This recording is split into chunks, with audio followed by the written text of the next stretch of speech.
In today's tutorial, I'm excited to walk you through recording video with your Nikon D7100. Ensure your battery is fully charged and an SD card is inserted.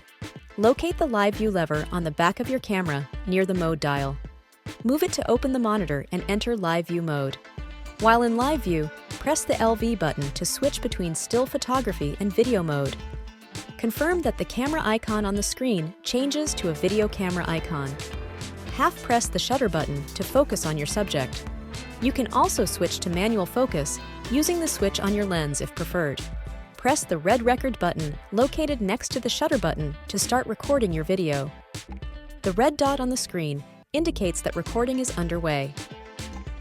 Press the red record button again to stop recording. The camera will save the video to your SD card. Play back your video by pressing the Playback button and selecting your video file.